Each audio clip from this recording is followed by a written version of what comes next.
We are sharing some resources that are just created by God, not anyone to determine who should have them and who should not have them.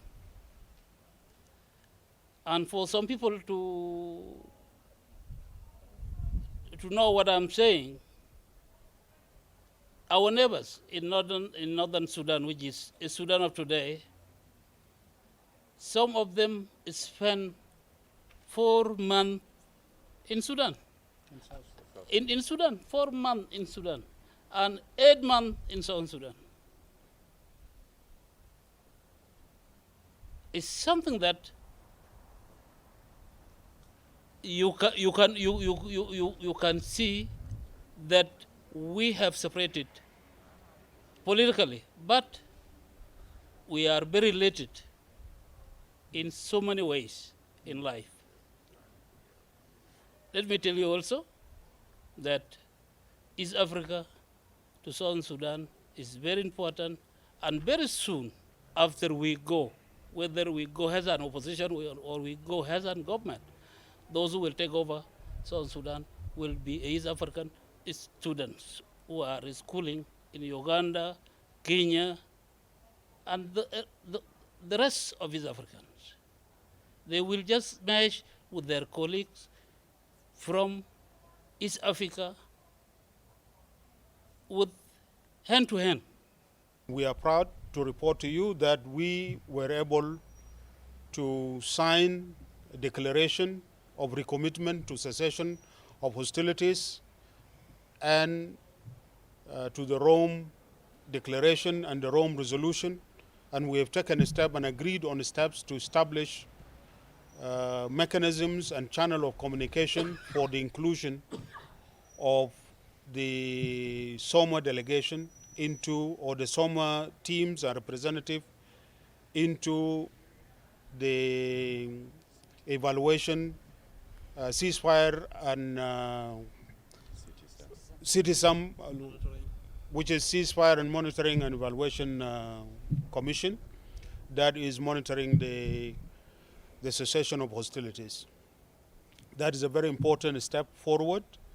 We believe that as SOMA representative here today, we believe in the unity of SOMA, and we call on our colleagues in SOMA representing the parties in South Sudan National Democratic Alliance that we work to overcome whatever that caused the split within us, so that we are back as united to put our energies to resolve the problem facing our country. So it is our combined responsibility, both my brother, Honorable Pagan Amum, and the other brother, General Paul Malong, representing the parties, that we will be able to do our utmost in order to bring peace to our people that have been yearning, that they needed stability, they needed that South Sudan actually should be a decent country with dignity in the family of the East African community, as well as in IGAD. So I can promise, and I'm sure my colleagues in the opposition will know, that we are all determined that we leave this holy place of peace for South Sudan with something tangible, something which is good, that actually reflects peace for our people in South Sudan. And thank you for all the assistance we have got from you, the citizens of this country. They're educating our children. We have all our refugees are here. It has always been home to us, and you have been concerned as Kenyans and as Ugandans and many other countries that South Sudan must be assisted. I can assure you, Honorable Envoy, we are going to be 10 months from coming in, and a 10 months baby is able to sing happy birthday. Yeah. So we are going to sing it very well, and therefore we need to prove that by us walking away with the peace process with our fellow countrymen with whom we are talking. This initiative is complementary to the initiative led by IGAD that brought to the ARCs for South Sudan. The Rome initiative is aimed to bring the non-signatories to the hierarchs into the peace process. And so the Sant'Egidio initiative is just complementary to what IGAD is doing and did to achieve a long-lasting and all-inclusive peace for South Sudan.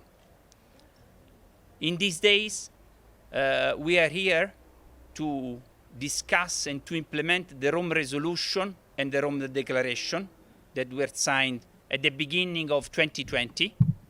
And we already agreed, the parties already agreed on the recommitment of the cessation of hostilities agreement of 2017 and to the Rome Declaration and Rome Resolution. We already achieved a common declaration on this recommitment.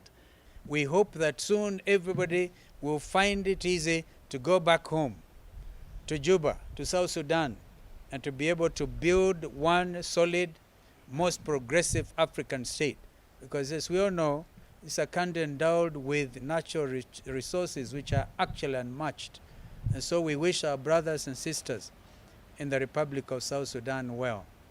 And the fact that both General Malong and Pagan Amum were able to make it to this conference is important.